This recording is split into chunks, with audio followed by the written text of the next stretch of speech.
Hello and a very warm welcome to you all. My name is Madhusudan Reddy and I'll be teaching you the topics of geography and environment. In today's session, we shall be continuing with the climatology. As you all know, this is one such series where you need not read the NCERTs from cover to cover. Rather, the best and the smart way to study the entire geography is through theme-wise analysis. Now, these themes are already given to you on the day one itself. I have explained you what are these themes. Now, today we shall be picking up the theme of climate, which is present in the books of class 7 and class 11. Now in this, you need to know about the atmosphere, atmospheric circulation. These are very basics, but the real concepts are engraved in these chapters. So usually, generally students, what do they do is, they go to class 7 and read chapter 1, 2, 3, 4, 5 and then 10. By the time you come to class 11, there are lot many things that complicate your subject. Rather, how you are supposed to do is, pick up chapter number 4 from class 11 and read chapter air. Then class 11 chapter 8, 9, 10, which talks about the atmosphere and its circulation. So let us quickly begin with this particular chapter, that is climatology 1, and here what we shall be doing is, we'll be covering these chapters, and these chapters have in-depth concepts. Okay? The conceptual clarity is highly required to understand this. So what I'll be doing is, I'll be giving you the best possible conceptual clarity that you can ever think of with respect to geography. I'll be very lucid, and if you do have any doubts, you can always approach me as well, right? So let us quickly begin. Now first, let me show you the name of the chapters. So this is class 7, chapter number 4. It talks about air, and it is giving you an overview of what is air, what is the composition of the air. We shall be trying to understand this. As you all know that what is air? Air is nothing but mixture of gases. Then what is wind? Wind is nothing but the movement of air. So some basics are dealt in this chapter, and what is the structure of the atmosphere, that is also dealt in these chapters. Very basics. Then come to class 11. Here class 11 talks about the chapter number 7, which is a higher writings that they have done. What is atmosphere? What is the composition of the atmosphere? What are the gases, as well as how does the atmosphere works at various layers? On what basis is the atmosphere divided? This is about class 11, chapter number 7.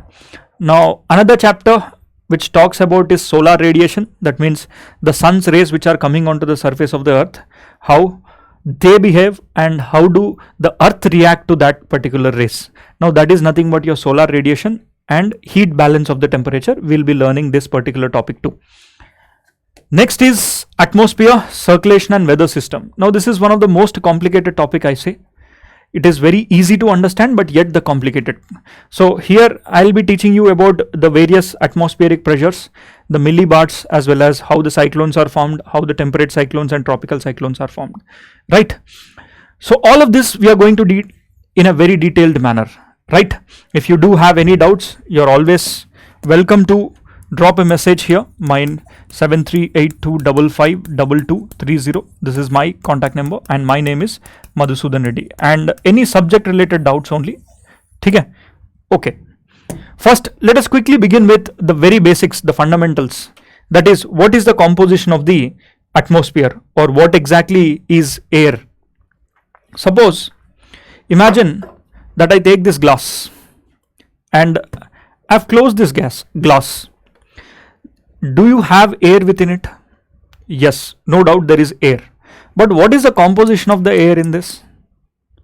The composition of the air is, in this particular glass, it is 78% of nitrogen, 21% of oxygen, 0.93% of argon, and 0.03% of carbon dioxide, as well as some other gases. Now in literality, if you go and look into the composition of these gases, the composition is like this. It is made up of, that means our general atmosphere is nothing but mixture of gases. Air, what is air? Air is nothing but, it's a mixture of gases.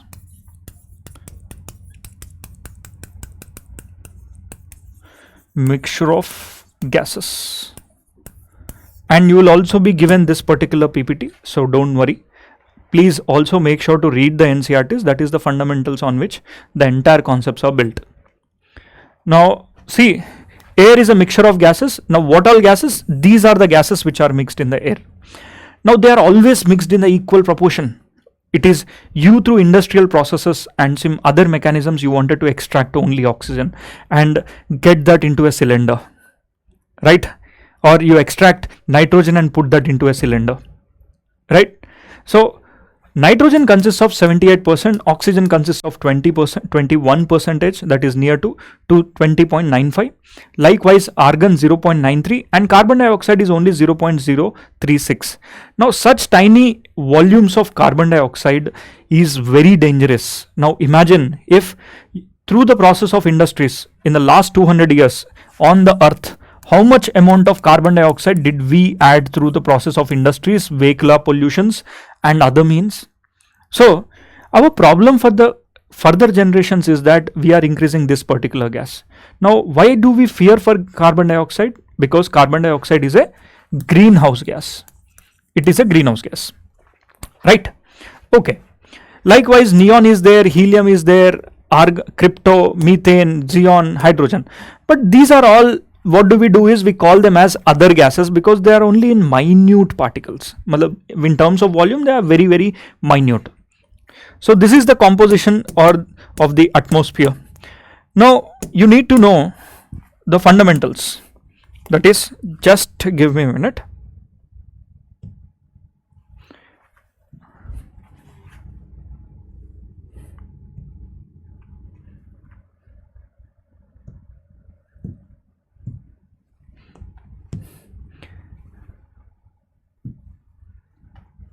Just a minute. So you need to know the fundamentals, that how the air works. See here, air is mixture of gases. Now these mixture of gases, if they are moving, if the air moves, we call it as wind. But why does the wind move? Why does the air move? Because the air moves when you have temperature difference in a particular region. This will lead to pressure difference.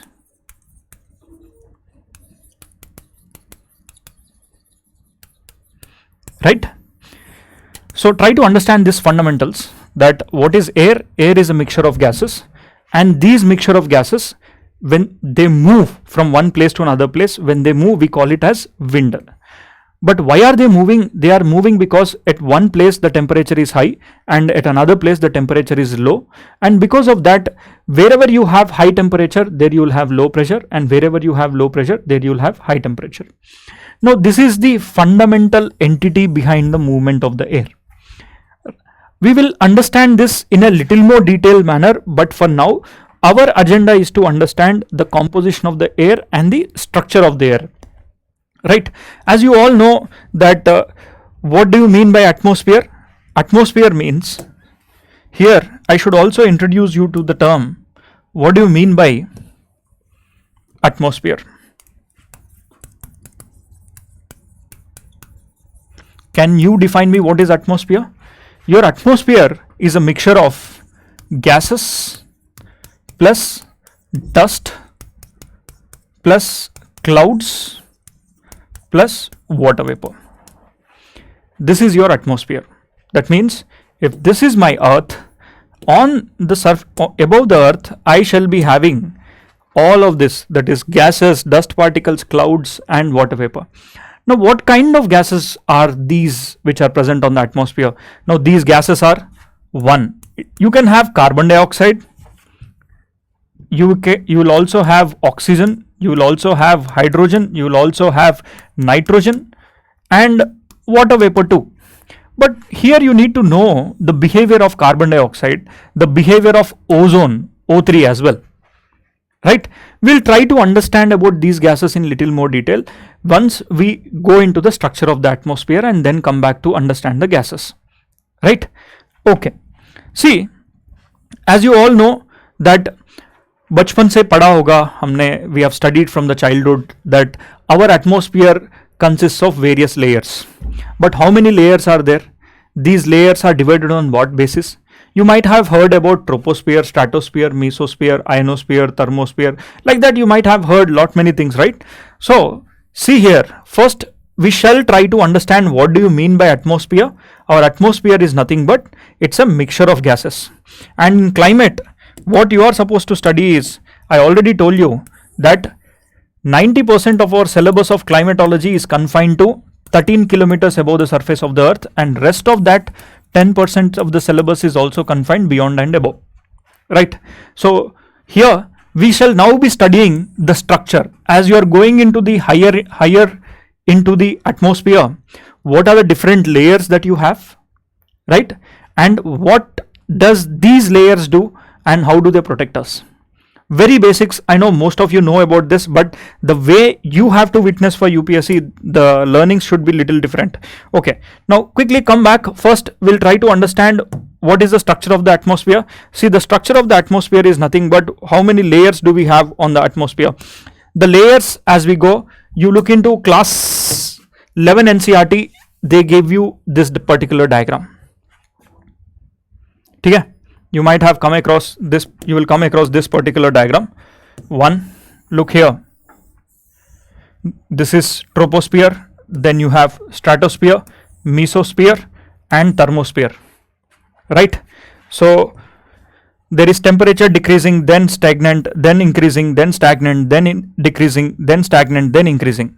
So we'll try to understand why this temperature is increasing and decreasing in an alternative manner. At the same time, what exactly you'll get to see in each of this layer. But before that, once come back, I'll be mixing the contents of these chapters and try to give you a conceptual clarity, right? First, let's try to go and understand what do you mean by gases and what are the important gases that are present in the atmosphere. See, your atmosphere consists of these four major components, that is gases, that is carbon dioxide, oxygen, hydrogen and other gases. So first you go onto the earth. What is the percentage of the total carbon dioxide? The percentage of the total carbon dioxide is hardly 0.036, but this is a very notorious gas. Carbon dioxide and oxygen are considered to be very notorious. You know why? Oxygen helps in giving fire and carbon dioxide helps in heating the atmosphere. So look here, imagine that instead of only 20.95% of oxygen on the atmosphere, for some reason Reddy sir has thought that I am going to increase this concentration of oxygen on the surface of the earth to 80% of, I'll decide that 80% of the earth should be made up of oxygen. What happens? See, if you have 80% of oxygen, imagine that there is a big volcanic entity and 80% of it is made up of oxygen. It will burn off. The purer the oxygen, the burning will be faster. Okay? Oxygen aids in burning. It acts and helps the burning agent. So that's why oxygen is considered to be notorious and carbon dioxide is also considered to be notorious because it can heat. Carbon dioxide, it is only 0.036, but you need to know the nature of this carbon dioxide. See, carbon dioxide is also called as CO2, is called as greenhouse gas. See, this is in NCERT, it clearly says that your carbon dioxide is transparent to the incoming solar radiation, right? See, look at this particular gases. It clearly mentions that your carbon dioxide, which is there, it is transparent to the incoming solar radiation. Look at this. Carbon dioxide is meteorologically a very important gas. It is transparent. Now let me read this because many students have doubt in this particular point, that it is important gas as it is transparent to the incoming solar radiation but opaque to the outgoing terrestrial radiation. It absorbs a net of terrestrial radiation and reflects back a part of it to the earth again, right? So this particular gas is very, very important, and also it is largely responsible for the greenhouse effect. Now let's try to understand this particular paragraph, because many students, many a number of times, they always come to me asking for, so what is this, why is it so complicated? The 11th class book is really complicated book. It is not that easy to understand when you sit back and read. So that's why I'm going to explain this in a detailed manner. Imagine that if you have your earth, this is your earth, right? Earth has gases. Suppose let's look into the behavior of the carbon dioxide. This is your carbon dioxide. Just imagine CO2. This is your CO2. See, the older the light, the stronger will be the waves, and the shorter will be the waves. Light always sends you something. You know that light always sends strong waves, right? Are you clear with this? In the previous classes also we have learned those things, that light always, what does it do? Suppose this is your sun and this is your earth. What is the average temperature of the sun? It is 5000 degrees Celsius plus. What is the average temperature of the earth? It is hardly 15 degrees Celsius.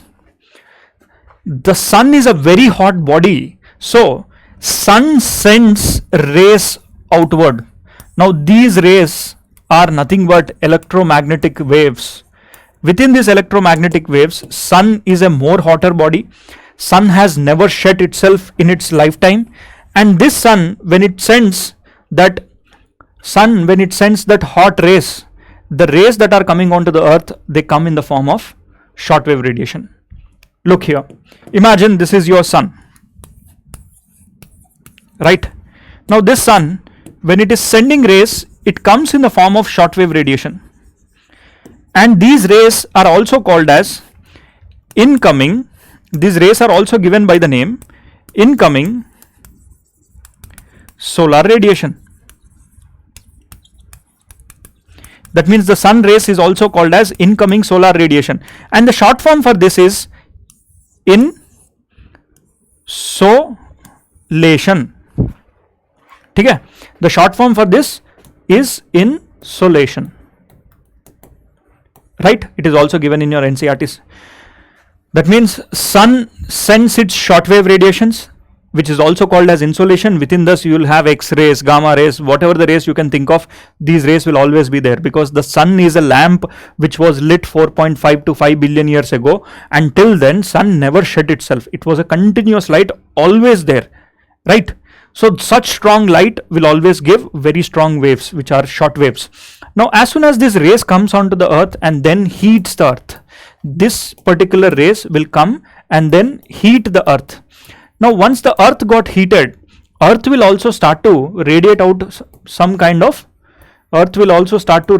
rays. Now these rays which are sent by the earth when it is heated, this is called as long waves. And earth is considered to be a rocky object. It is a terrestrial object. So earth is also called as a terrestrial object, and this terrestrial object we will call it as earth, and the waves which are sent by the earth we call it as long wave terrestrial radiation. This is called as long wave terrestrial radiation. Now this long wave terrestrial radiation has the potential to heat the carbon dioxide. Now let's bring in the carbon dioxide. Imagine this is your carbon dioxide, right? These are your carbon dioxide molecules.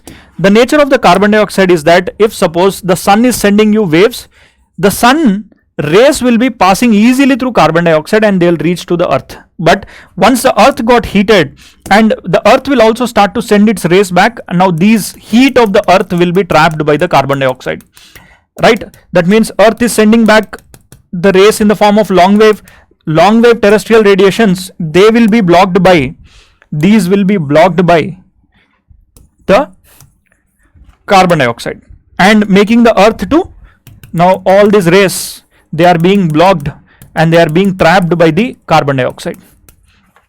So with this, what happens is that all these rays which are trapped by the carbon dioxide will start to heat the earth. So this heating mechanism is called as greenhouse effect. Greenhouse effect means the shortwave insolation, that is incoming solar radiation, which is your sunlight, it comes and passes through the carbon dioxide easily, and then they reach the earth will be heated. Now once the earth is heated, earth will start to move above, and then it will get trapped. The heat from the earth will get trapped into the carbon dioxide, right? Now this is the nature of the carbon dioxide. It's not just only the nature of the carbon dioxide. Any greenhouse gas you can think of, any greenhouse gas does the same work, be it methane, be it ozone, they are all the same.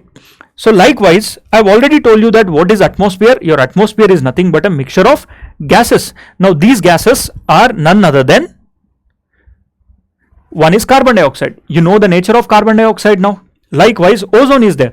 Ozone also helps in blocking the incoming solar radiation, which is having UV capacity. UV rays are being blocked by ozone. Likewise, every air or every gas that is present on the atmosphere will have its own characteristics. So look at water vapor. Water vapor is also a greenhouse gas. And this water vapor, very interestingly, you will find that there is more water vapor near to the equator. Here you will have more water vapor. As you go towards the polar region, less water vapor. That means water vapor is more at equator. That means heat trapping will also be more at the equator. Water vapor is less. Water vapor is also greenhouse gas. Now, water vapor is present more at the equatorial region and the mid latitudes around 30-40. And as you go to the polar region, evaporation is not much. Here you will not have good amount of water vapor. That's why heat cannot be trapped there, right? And also the rays that are coming onto this part of the region are very less. Slanting rays hota hai, so the sunlight will not be too high. As you already know the concepts of 6 months of sunlight, 6 months of darkness, and also the concept of why you will have, in spite of having sunlight, the temperatures are less. All these things we have talked in the previous classes itself. Now come back to the concepts of structure of the atmosphere. See, the structure of the atmosphere, it is present in both of your classes, be it your class 7, they have dealt in a very basic manner, and when it comes to the class 11, they are also having a very detailed understanding. Now look at this. This is your class 11 and look at the class 7. Both the NCERTs, they talk about this, that is the structure of the atmosphere, right? Now we shall be trying to understand the structure of the atmosphere in a detailed manner. This is a very, very important concept, and I shall be linking up with little more advanced concepts also. Agar aapko अच्छा लगा तो you can also drop me a message, and I shall be very motivated to give you a lot more better classes for you, right? See here, your structure of atmosphere. Imagine this is your earth. ठीक है? This is your equator, Tropic of Cancer, Arctic Circle, Tropic of Capricorn, Antarctic Circle. So as you go above the surface of the earth, the first layer that you will come across is the troposphere. Now this troposphere, the height of the troposphere is only 8 kilometers at poles and it is 18 kilometers at equator. Why? The height of the troposphere is 18 kilometers at the equator and 8 kilometers at the poles. It is because here the gravity which is experienced by the earth is less as compared to the gravity which is experienced by the poles. So that's why the gases or the air can rise up to 18 kilometers. As I already told you, right, that earth which is there, earth has less gravity at the equator. Why? Because in the beginning classes itself I have told you that earth is having a geoidal shape, those points. So that's why less gravity, because of that less gravity you are going to have more length, right? Now here see, another reason is here temperature is less and temperature is more. Now let's try to understand like this. First, let us read the literature about the structure of the atmosphere, that is troposphere. Look here, troposphere has some characteristics. Now these characteristics are: number 1, its altitude is 8 kilometers at the poles and 18 kilometers at the equator. This you already know. Second point is the troposphere ends with the tropopause. Now what is this tropopause? Tropopause is nothing but the upper part of the troposphere. Now if I take and show it to you on the earth, imagine this is your earth, right? Now the height of the troposphere will be bulged like this, and the place where the troposphere ends, we call it as tropopause. The upper regions of the troposphere is called as tropopause, right? Or else let's try to tilt the earth like this, and then see here, they will be like this. This is 8 kilometers and this is 18 kilometers. Why? Gravity is high and heat received is more, so they can rise up, right? Come to the literature.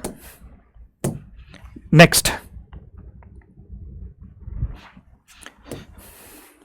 look at the next point.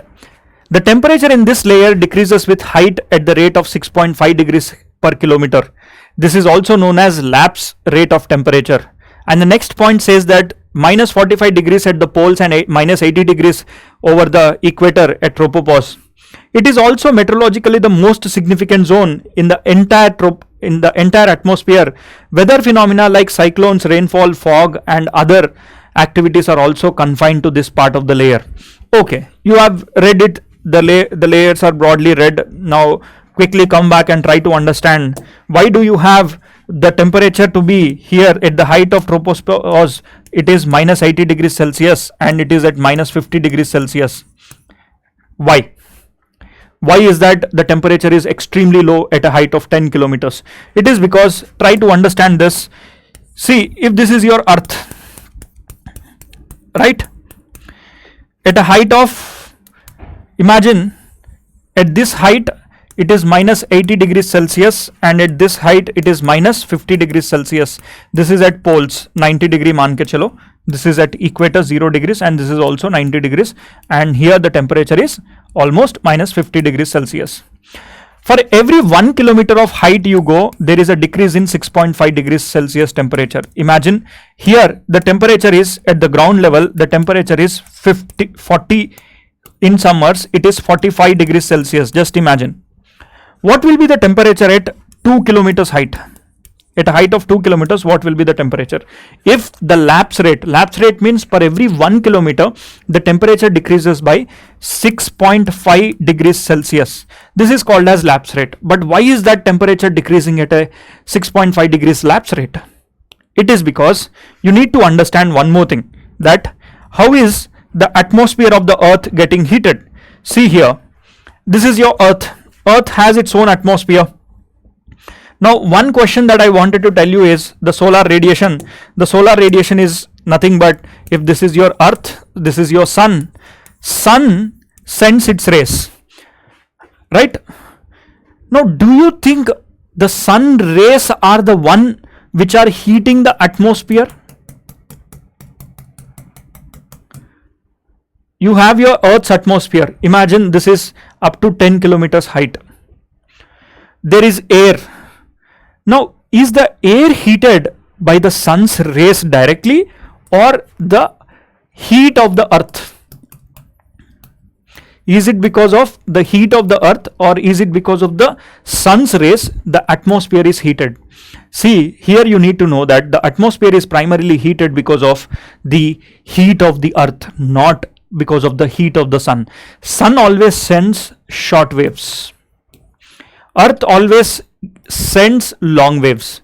Our atmosphere is heated by long waves through a process called conduction, convection and radiation. Okay, this is how the atmosphere heats. Conduction, convection and radiation. These are the three means and ways you will get to see the heating of the atmosphere. In this, look here.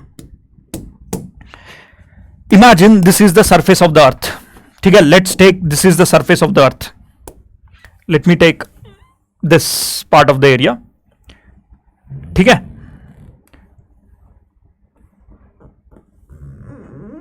Okay. This is the surface of the earth. right?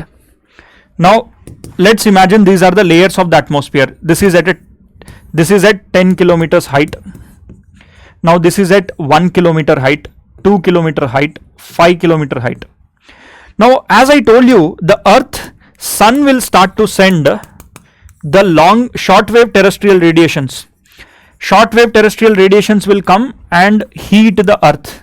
See, these shortwave rays are not the one which are heating the gases. Okay, if the temperature today is 30 degrees Celsius in the atmosphere, or if you are feeling 30-25 degrees Celsius in your room temperature, it doesn't mean that your room got heated because of the sun's rays directly. Rather, your sun rays came and they heated the earth. Earth will now start to send the long wave terrestrial radiations. These long wave terrestrial radiations are the one which will go and heat the atmosphere. So you tell me, if earth is the one which is heating, now let's imagine this is layer 1. This is layer 2, this is layer 3, layer 4. Out of this, you tell me which is the one which is going to get heated first. This is first layer, second layer, third layer, fourth layer. If Earth started to send the long wave terrestrial radiations, which layer will get heated first? Obviously, the first heat is received by the layer 1. Then the heat from the layer 1 will be transferred to layer 2. Layer 2 heat is transferred to layer 3, layer 3 to layer 4. Imagine the temperature here is, earth got heated and the temperature here is 40 degrees Celsius. Now at 1 kilometer height, the temperature will be little lower, that is by minus 6.5 degrees Celsius per every kilometer, right? Now my question was, if the temperature is 40 degrees at the surface of the earth, what will be the temperature at the 2 kilometers height? Or else, let me ask you like this. See here. Imagine this is the city of Delhi and this is Shimla. Shimla is present at, imagine, 3 kilometers above the surface of the earth. I am just asking to imagine. Or else, if not Shimla, let me call this as Ladakh. Ladakh is present at a height of 4 kilometers. If the temperature here is 49 degrees Celsius and the temperature at 4 kilometers height, what it will be? If the lapse rate is for every 1 kilometer height, minus 6.5 degrees Celsius are reducing, and this is called as environmental lapse rate. Why it is reducing? Because the heat is always given by the earth and this is transferred to the layer above and this heat is transferred to the layer above. So that's why as you go higher and higher and higher, the temperature is always lower by 6.5 degrees Celsius. Right? So you look into what will be the temperature at 4 kilometers. See, 4 into minus 6.5. How much? 26 degrees Celsius, minus 26. That means 49 minus 26. How much? It is 23. That means here the temperature is 23 degrees Celsius. This will be the temperature. Right? For every 1 kilometer, 6.5 degrees Celsius is reducing. Now this is called as environmental lapse rate. Now in the troposphere, as we increase our height by every 1 kilometer, the temperature will always reduce. Now this is what is shown in this particular diagram. See here, this is your troposphere. The temperature, if it is 40, it is getting reduced. Or else in your class 11 also, look at this diagram. It says like this. This is tropospause. It is present up till 13 kilometers on an average height. If the temperature here is 20 degrees Celsius, slowly it is reducing to minus 40, minus 50 degrees Celsius as you go higher into the atmosphere. Right? Next, the next layer that you will come across is stratosphere. Now this stratosphere is present up to a height of 50 kilometers. Now within this stratosphere, you will have the next layer to be stratosphere above. The upper part of the stratosphere is also called as stratopause. Now in this stratosphere, at the lower end, you have a gas called ozone, which is written as O3. The nature of this ozone is very interesting. What does the ozone do, you know? See, Earth always has a day and a night, right? Imagine this is your Earth, and it always has a day and a night. Now let's imagine this part of the Earth is under the influence of day, and this part of the Earth is under the influence of night. So you'll also have a stratosphere layer here. Imagine this is your stratosphere layer, which is from 13 kilometers to 50 kilometers. Likewise, you also have stratosphere layer. Now within this stratosphere layer, what do you have? You have ozone. This is your O3. If you have your O3, this O3, what does it do is, if you have sunlight will also send UV rays. These UV rays, while they come, they are getting blocked by this O3, and a pure sun rays will come onto the surface of the Earth. But if you are using an AC here, I hope most of you uses an AC, and AC has a gas, refrigerator has a gas to cool that temperature and maintain that cool temperature in that cabin. So for some reason, imagine you have removed that gas and released that gas into the atmosphere. What happens? These gases, imagine Rahul, who is also one of our student, and he started releasing this gas, and this gas will go and settle into the ozone layer, right? Now this gas will start to disturb ozone, and it will break the ozone, and because of that you're going to face ozone depletion. Likewise, the characteristics of the ozone is that ozone, if suppose this is your ozone, that is O3, when the sun rays comes and falls onto the ozone, what does it do is, it will break down into O2 plus O, right? Again, night time, that O2, if suppose this, when it comes to the night time, O2 plus O will again become O3. That means ozone under the influence of light will on a everyday regular basis, it will break down, and as soon as it comes to the night time, it is going to become an ozone again. But imagine Rahul, who started to release these gases, especially the gas name is chlorofluorocarbon. Okay?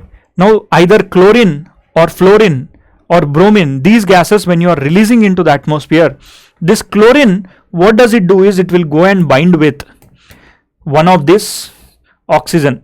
Chlorine will go and bind with this oxygen, right? Likewise, every ozone which is there, it is getting disintegrated. Raat ko, by the night time, they have to come back and become ozone. As this oxygen went and binded with chlorine, night time, this will only be O2. That means O3 getting broken and not getting converted into O3 again, that is ozone again. This will lead to the ozone hole or ozone depletion, right?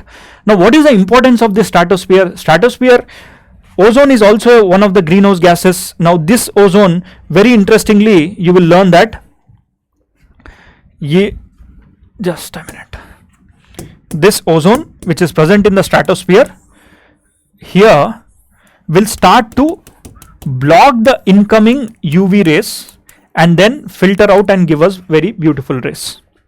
Now see, UV rays, why are they so dangerous? Yes, because UV rays can pass through our body, enter into our DNA, and it can disturb DNA. For example, tube light is there, this light is there, sunlight is there. Can the sunlight pass through my hand? It cannot. My hand is blocking. If I suppose keep the blockage of this tube light which is present above me, that means the tube light rays cannot pass through my hand, but your UV rays, it can pass through your skin, enter your DNA and disrupt the DNA. So here I have a question. Is your ozone hole depletion more in the northern hemisphere or southern hemisphere? If you know the answer, you can let me know. Okay? And let me also know why the one of the hemisphere is more ozone depleted and the other hemisphere is less ozone depleted. Right? Okay. I hope you are clear with this. Now, as ozone is present, as you go higher, here the temperature is stagnant, and because of the presence of the ozone, the temperature in the stratosphere again increases.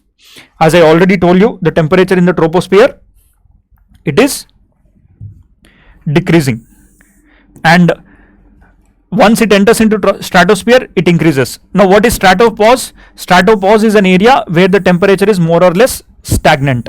This is called as stratopause, where the temperature is more or less the same.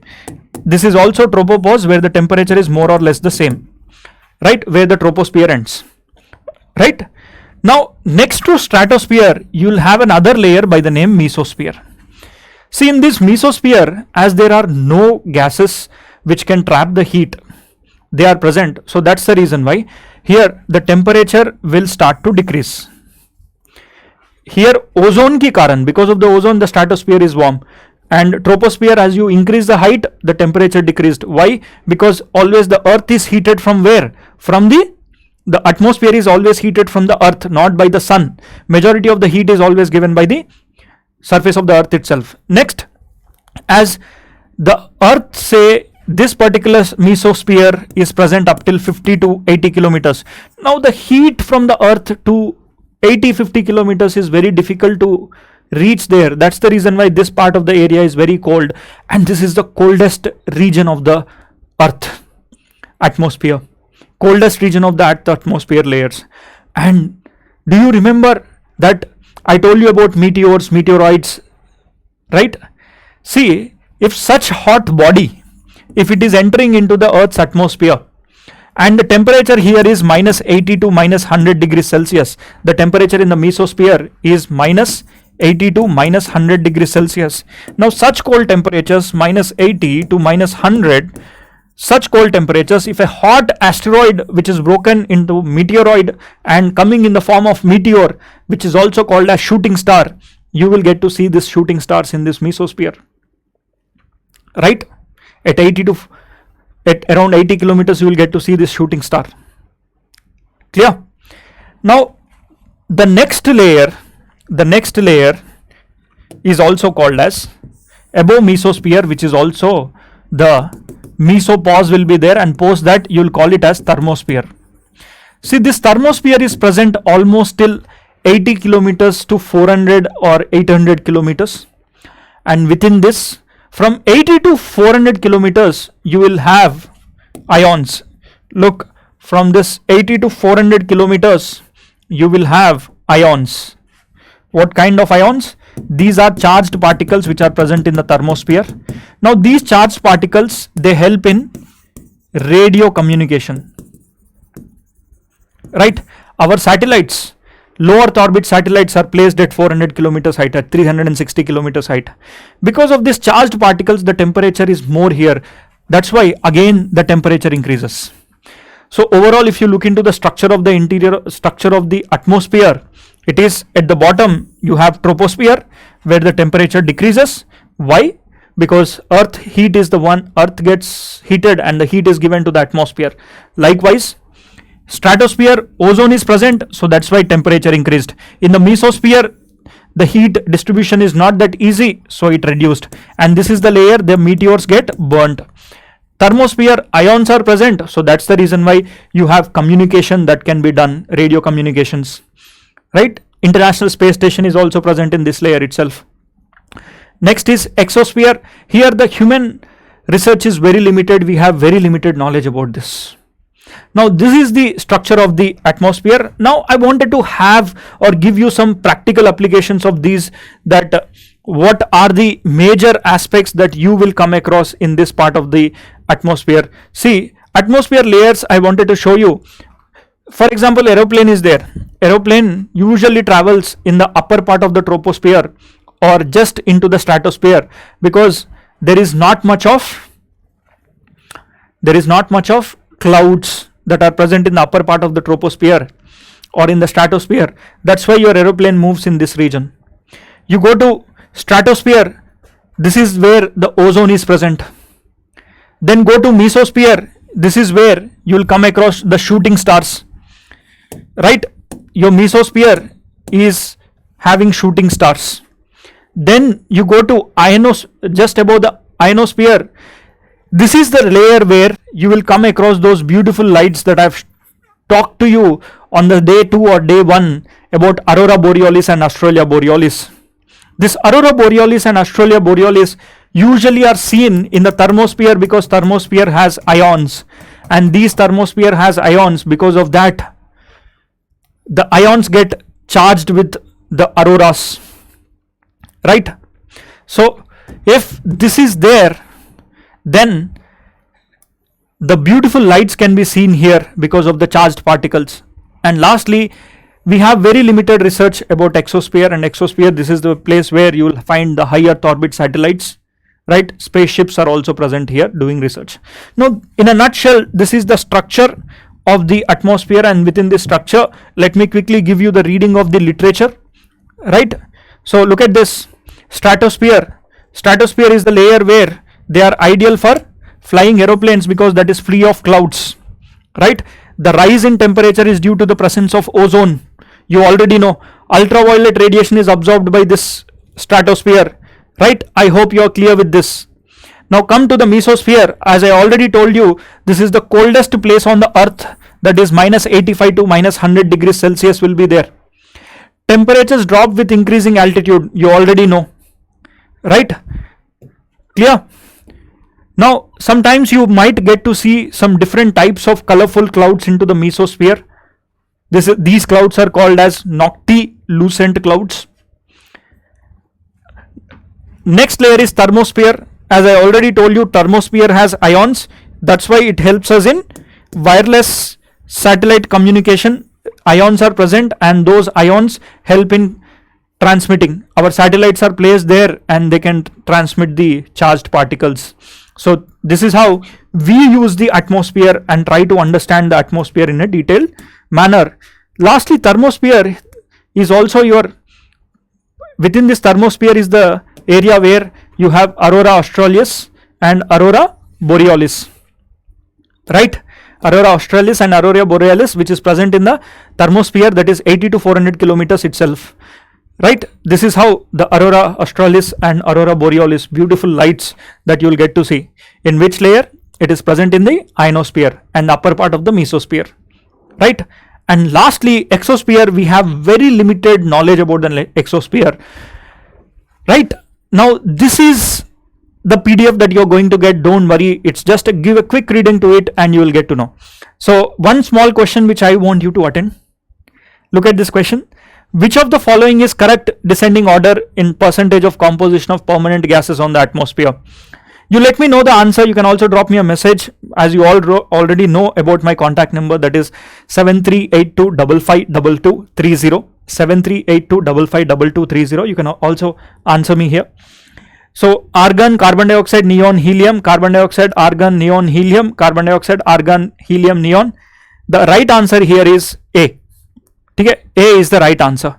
Let's try to solve one more question here. The question here says, which of the following is the correct order of the layers in the atmosphere?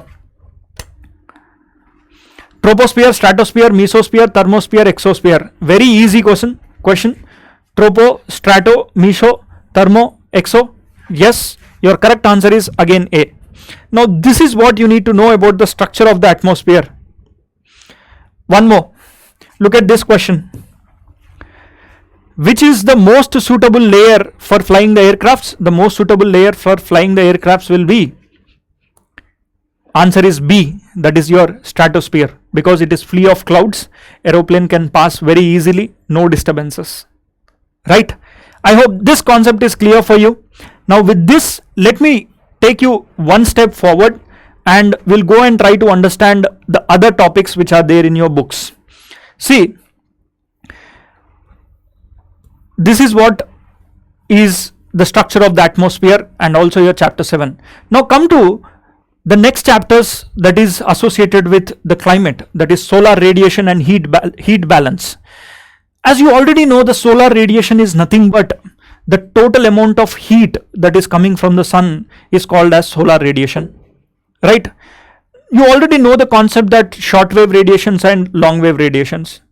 Short wave radiations are those radiations that come onto the surface of the earth, right? Short waves, they are sent by the sun, and short waves are not the one which are actually heating the atmosphere. If you say what is the temperature outside, you go outside and sit or you stand, there you will get to know that the temperature is 40 degrees or 30 degrees, whatever it is. Now this temperature is primarily attained by the earth got heated and earth transmitted the heat to layers above through the process of conduction, convection and radiation. What is this conduction, convection and radiation? Conduction, convection, radiation. See, the heat can be achieved, the heat is always transferred through these three processes, that is conduction, convection and radiation. For suppose if this is a hot body, imagine this board is too hot, and if I am touching this board, the heat is transferred to my body. Imagine this board is having 45 degrees Celsius and I have touched this board, my body is 20 degrees Celsius. Now this board will transfer the heat to me when I touch it. If the heat is transferred through contact, this is called as conduction. If the heat is transferred without a contact, but the air in contact with this board is getting heated, and once the air got heated, the air rises and the next layer of the air gets heated and again the air rises, the hot air is coming near to me and then it is heating my body. This is called as convection.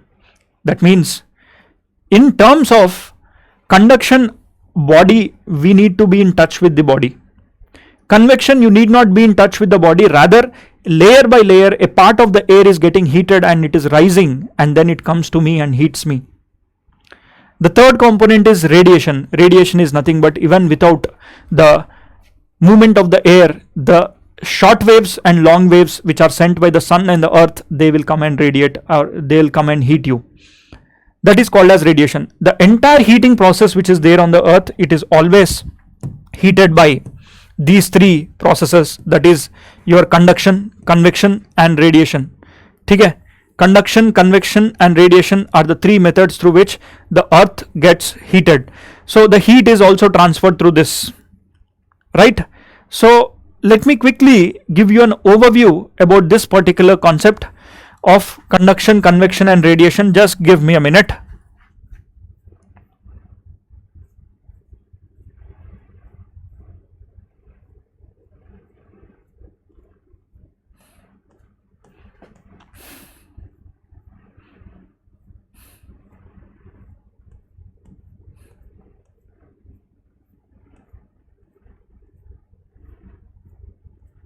Okay, sorry yaar.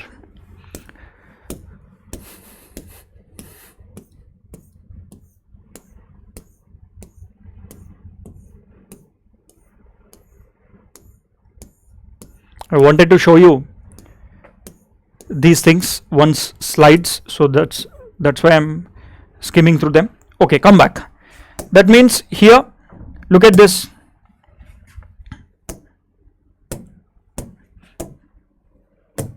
The heat is through conduction, convection and radiation. But one of the most important topic that you need to learn is the heat budget. Okay? That is heat budget. Now what is this heat budget? Heat budget is nothing but the total amount of heat which is received by the earth. See, the total amount of, if this is sun, imagine sun is sending you energy. Now let me consider that energy as 100 degrees Celsius, or 100 units, not 100 degrees Celsius. It is 100 units. Okay? Now, does this 100 units come and reach the surface of the earth? Yes, yeah, no? No. See, the total amount of the rays which are sent by the sun is not actually received by the earth. Whatever is received by the earth will be sending back. Right? Now this is called as heat budget. Heat budget is the total amount of the heat received by the earth and then the earth sending back to the space. This is what is the total amount of the heat that is left with the earth. Now these calculations are called as heat budget. Now we'll try to understand what is the heat budget of the earth. Right? Let's quickly learn it.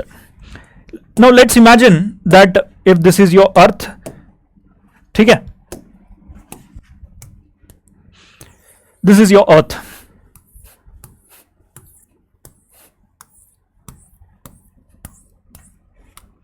Right? Look here. And this is your sun. Now what kind of waves the sun sends? The sun sends you short wave radiations and the earth gets heated. Now once the earth got heated, earth will radiate out what kind of radiation? Long wave radiation. This is called as long wave terrestrial radiation. This is called as short wave radiation or incoming solar radiation. I'm talking about radiation. Okay? Radiation, and this is also radiation. So this is also called as insolation, that I have already told you. Now imagine that the total amount of energy that is sent by the sun is 100 units. Okay? If this is 100 units, then in fact 100 units will not come and reach the surface of the earth. Now we are studying the topic called heat budget. Look at this.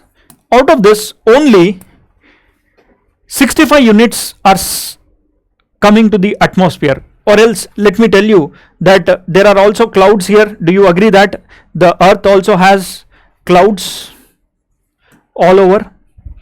Now these clouds will reflect back. See, these clouds will reflect back. Out of this total 100 units, clouds are reflecting back 27 units. That means out of 100, 27 are already reflected back by the cloud. Right? So let me use it a different color so that you can be able to understand. Look here. 27 units are reflected back by the clouds and 2 units are reflected back by the snow and ice. 2 units are reflected back by snow and ice even before they are reaching onto the surface of the earth. Right? So 2 units जो है, they are reflected back by the, look here, 2 units are reflected, 2 by ice and snow, and rest of the 6 units which have come, the 6 units are scattered. That means 27 here, 27 plus 6 plus 2, how much? 35 units. That means even if 100 units are sent by the sun, 35 units are lost even before they are coming onto the atmosphere, even before they have reached the earth. Now how many units are left? You are left with around 65 units, right? You are left with this 65 units. Now within this 65 units, 14 units are actually absorbed. 14 units are absorbed by the atmosphere. That means 14 units are taken by the air. These are 14 units. Please also note it down while I teach you. This is geography. हर चीज PPT में मिलता नहीं है बेटा, समझना होता है. ठीक है? This is how you are going to learn. If I run the PPT, what are you going to learn? Other subjects can be dealt, but this is subject you have to understand. So take a paper and draw like me what I am drawing, right? So 14 units are absorbed by the space. Now how many units are left? 65 minus 14 is just 51. Now this 51 units will come and reach the earth. 51 units have come and reached the earth. Out of this 51 again, you will see 17 units are sent back to the space. 17 units are radiated back to space. How many units are left out of this 17? If out of 51, 17 are gone. What are they? How many are left? We are left with only 34 units. We are left with only 34 units. Now these 34 units which are there, they will be absorbed by, this 34 units are absorbed by atmosphere. And this 34 you can also subdivide into 9, 19 and 6 units. 6 units are absorbed directly by the gases in the atmosphere. 9 units are through turbulence, means convection, the heat that is there in the convection, there is continuous rising of air, is through convection. And 19 units are stored in the form of water vapor. Okay? They are stored in the heat in the form of water vapor or moisture in the atmosphere, like that. So in totality, how much amount of heat is, whatever the heat that is received by the earth, 51 units of the heat is received by the surface of the earth. Now these 51 units are again sent back, 17 is radiated back to the space, and in this 34 units are kept with the earth's atmosphere. That means in the atmosphere these 34 units are there, and while the sun is coming, sun heated how many units? 14 units are given to the atmosphere for heating. In totality, if 100 units are coming, out of that 14 units help heating the atmosphere, and then 34 units also help in heating the atmosphere, but this 34 is through earth, that 14 is through sun. Now let me quickly give you an overview. Out of 100 units if they are coming onto the surface of the earth, how many are sent back? 35 units are already sent back even before they reach the surface of the earth. How? 27 units are sent back by the cloud, reflected back by the cloud, and 6 are scattered into the atmosphere because of the dust particles, and 2 units they are reflected back by the ice and the snow which is present on the surface and in the atmosphere. That means 27, 2 plus 6, is it not 35? 35 units are, even before reaching the surface of the earth, they are sent back. Now rest is 65. Out of the 65 units, while they come, 14 units are absorbed by the atmosphere. That means sun is only helping to heat directly these 14 units. 14 units are given by the sun for the atmosphere. Rest 65 minus 14, if you see, it is 51. This 51 units come on, reach the surface of the earth, and now the earth get heated. If the heated earth will start to send out what kind of radiation, what kind of waves? It is not short waves, it is long wave. Long waves will be trapped by who? Long waves will be trapped by carbon dioxide, long waves will be trapped by your methane, greenhouse gases. So those gases which are present in the atmosphere, they will start to trap the outgoing terrestrial radiation, which is your long wave that is also radiated by the earth. Like this, 34 units are absorbed by the atmosphere and 17 units are sent back to the space directly in the form of long wave radiation. In a nutshell, 34 units from the earth, long wave, and 14 units from the sun's short wave. Together, you see, our atmosphere which is there is maintaining a constant temperature, that is 14 from the sun plus this 34 from the earth heat together, which is 48.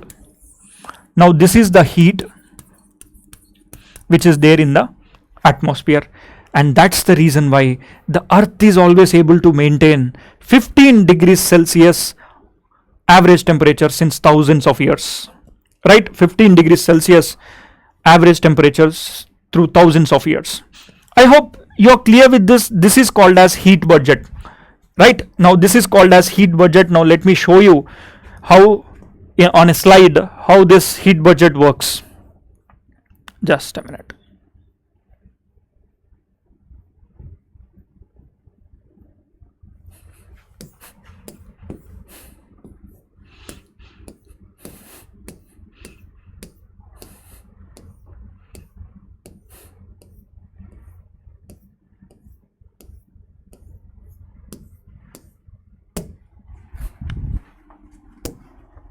Look here, this 48, what is it? Look, sun is sending its rays. How many are absorbed? 51. This is your 51. Next, sun is sending back, earth is sending back, 17 are sent back directly, right? And even before they are reached, see, out of 65 minus 14, this 14 is absorbed by atmosphere, so that's why only 51 is left, right? And in totality 48 is the total amount of heat that is kept by the earth, right? In a nutshell, this is what is the heat budget. In your NCERT, the same thing is given in a different diagram. Now, once you know about the heat budget, you are clear with the concepts of where do you find the more heat. See, on the surface of the earth, it is very clear that, look at this. Just a minute.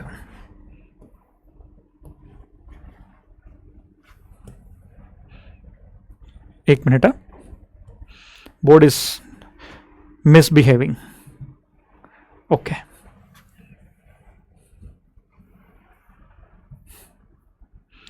See, where do you find more heat on the earth? More heat is always found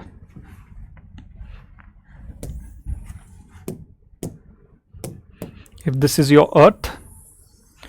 Direct sun rays are either present on between Tropic of Cancer and Tropic of Capricorn. ठीक है, this is the area where you will receive more heat. ठीक है, that means sun is sending the heat, earth gets heated and it radiates back. The gases which are present, they are the ones which are coming back and heating them again, right? This is the process which is going on between Tropic of Cancer and Tropic of Capricorn, or to an extent sometimes 30-35 degrees tak also you will have good amount of heat. In a nutshell, if you look into the total amount of heat that is received by the earth, if you broadly look, see here per unit square, per unit area, if you see here 320 watts per square meter, this is the amount of energy that is received. But at equator the energy is 720 watts. That means same sun, it is giving more energy here and the energy received at the polar region is very less, right? Likewise, you see one more diagram which I want you to understand here is that many students find it difficult to understand this, that is the deficit and the surplus. Look here, the deficit and surplus is like this.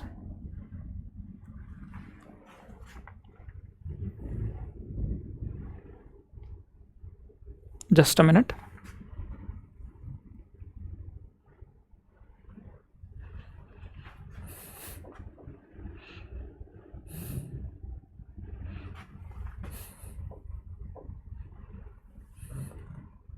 Okay.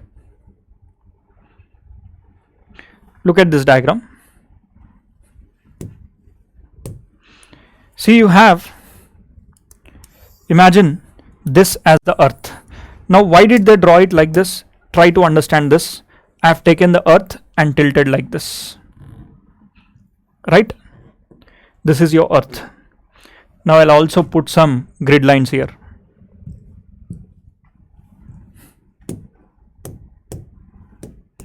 So, this is your this is the prime meridian and I have taken the earth to be like this, right? Now imagine the sun's rays are coming and falling on the surface of the earth. The highest amount of rays or the highest amount of energy is always received near to the equator. That means, can I say that more energy is always received at the equator and less amount of energy is received at the poles? This is 90 degree north and this is 90 degree south. This is the diagram. What they have done is, if suppose the total amount of energy received by the sun, it is at the near to the equator or 30 to 30 degrees north, it is more. Energy received from the sun is more. Let's consider this is the energy received from the sun, right? But in the polar regions the energy received is less. Can I draw it like this? Less energy means I'll draw like this. Energy received, the energy received at the polar region is more and the energy received here is less, right? More means I'm putting it to the higher heights. Less means I'm putting like this. So what I'll do is I'll join like this. This is how the energy received. Now the energy released by the earth here, as compared to the amount of heat that is received by the earth at the equator, is more as compared to the amount of heat released by the earth. Now this red line is a line which says that the amount of heat received by the earth. Now this yellow line says that the amount of energy released by the earth.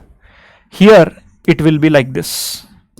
That means, look here, red line, the amount of energy received by the polar region, that is 90 north from the sun, is less, and the amount of energy released by the earth is more.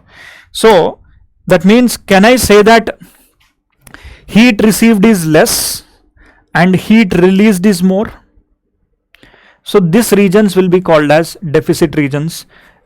This is called as heat budget, which is also given in the NCERT like this. Look here, this is the amount of energy received from the sun to the earth, red color. Now look at this blue color. This is the amount of energy released by the earth. That is called as terrestrial radiation. Now try to identify this gap. This gap usually at from 45 to 50, this part of the area is deficit in heat. There is not much of heat there. This part of the area is deficit, but this part of the area is surplus. Surplus means धूप ज़्यादा है, sun ज़्यादा है, तो energy ज़्यादा होता है, पेड़ पौधे, for them everything, the energy is always coming from this particular surplus itself. That means, you see, how does the plant grow? Plant grow through photosynthesis only. Now this photosynthesis, you need light. Light availability in this part of the northern region, especially 50 degrees north to 50 degrees south, beyond this light availability is very less. Even if it is there, the intensity of the light is very less, because of which the plants may not grow like they grow at the equator, because good rainfall will be there, good heat will be there, right? So this thing, they have complicated it in this diagram, so I am trying to make it little simple for you. It's just that you tilt the earth and try to understand this, or else in other way, I can say that this part of the earth, that is, this part of the earth is surplus, good amount of heat is received from the sun, and this part of the earth is deficit. Why? Heat received is always slanting. Now heat received is slanting. ठीक है? That's the reason why here growth of plants is not high. Diversity of plants is also not high. You go to near to the polar region, forests are not very good. Diversity, only 20 to 30 animals will be there, but go to equatorial forest regions and equator regions, different types of forest will be there, layers of forest will be there, vegetation will be different. All these things we'll learn in the further classes. Okay, don't worry. Now come back. I hope you're clear with this particular topic. Now this is what you need to know about the solar radiation and heat budget. Okay, very simple hai. It's not difficulty at all. Very, very simple, the solar radiation and the heat budget. Now here the next topic that you need to know, and in the advanced classes we shall be teaching to you all of this in a very beautiful manner. Whatever we are teaching you at the basic level in the NCERT. But come to the advanced level, in the advanced level you will have crystal clear clarity on each and every topic that I am teaching you, because we spend more time giving you assignments, giving you exercises, as well as we'll also spend a good amount of time on giving the basics and then applying it to the current affairs. Suppose if I have to apply that particular heat budget to the current affairs, how can I apply, or how can you apply? Can you tell me how do you want to apply that to the current affairs? See, you know that the heat budget, you see, current affairs application I'll tell you in the advanced classes. See, if this is your earth, right? And this earth is receiving more amount of heat because CO2 is trapping it. See, sun was always there. Remember that the sun was always there in the space. It is just that earth rotates. You stand here and you think that the sun sets. Beta, sun never sets, yaar. Sun is always there. It is you who is going to the dark side and coming back to the other side and think that, oh, sun is setting, sun is rising. No, sun is always there. It is you who you set and you rise to the sun, right? You set yourself in the evening and you rise yourself to the sun. That's why you call it as sunsets and sunrises, right? But look the other way. Now, sun is sending the same amount of heat every year, same amount of energy every year.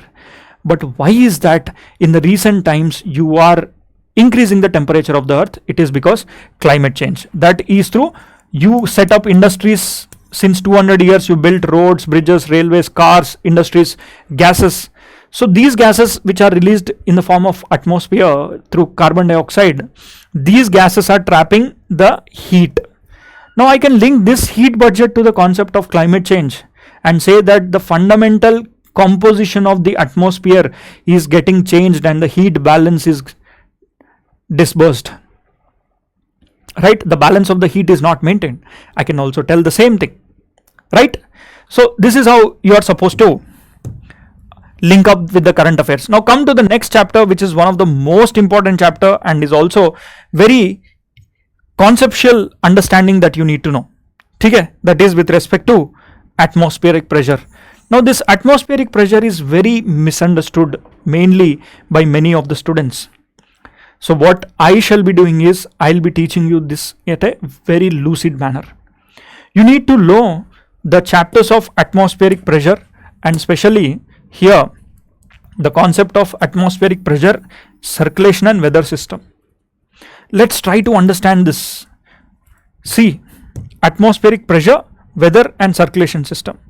Now let me show you what exactly is written in these chapters and what are you supposed to understand. See here. This chapter tells you about what is atmosphere, right? Plus it will also try to tell you the fundamental difference between what do you mean by vertical variation in the atmospheric pressure. Then it also tries and attempts to tell you how the pressure systems are there across the world, right? And then it will also tell you about the forces or that deflect or affect the atmospheric wind direction.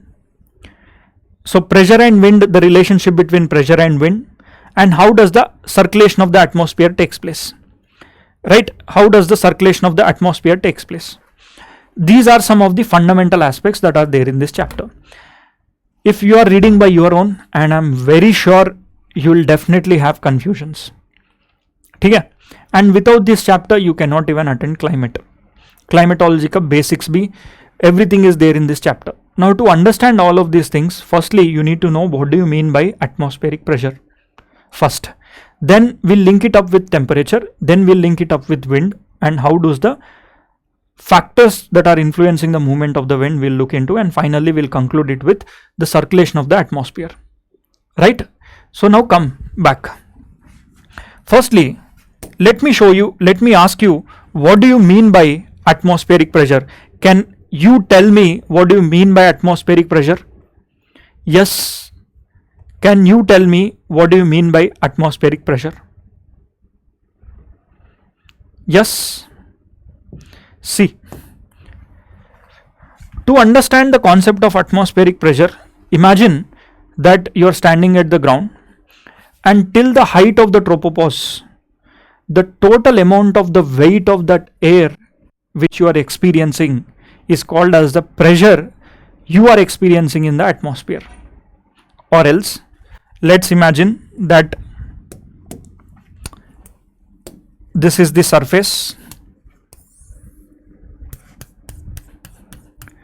and this is the troposphere का upper part है. Now imagine that there is a person who is standing here. I'll call them as Ramu. So I'll take a column of air. This is at 10 kilometers height and this is 0 kilometers height. I'll take a column of air. Maybe this column of air I'm taking. Okay, this is the column of air. And in this column of air, you know that the air is present at every stage, right? So the weight experienced by this particular person due to the air above, this is the atmospheric pressure that this person experiences, right? In other words, one atmospheric pressure is equal to the weight experienced at a particular point in a column of air, or weight experienced per unit area in the column of air, right? This is called as atmospheric pressure. Pressure means the weight of this column at point A. The weight of the column above, let's imagine I'll take this person to little higher. You tell me now he is at point B. When he was at point A, was he experiencing more pressure or less pressure? If suppose this person is standing here, let's imagine this person is standing here. This person will experience more weight in this column. That means this person will experience more atmospheric pressure. Likewise, if I am taking him little higher, he'll experience less atmospheric pressure. If I am taking him here, the less atmospheric pressure will be there. So atmospheric pressure is always calculated in terms of millibars. So this atmospheric pressure can be studied in two ways, one vertically and other horizontally. So this atmospheric pressure, if you look into, it is measured in millibars. Now at the sea level, at the sea level, the atmospheric pressure is always equal to 1013 millibars, right? Now as you go to a height of 10 kilometers, the atmospheric pressure here can be 270 millibars, right? The atmospheric pressure here can be 270 millibars. Clear? Now this is called as atmospheric pressure vertically. Hamesha, as you go little higher, in your NCERT also, this will be said that the atmospheric pressure at various heights will be varying. Now look at this, the vertical pressure which is written in the NCERT, which says that, just a minute.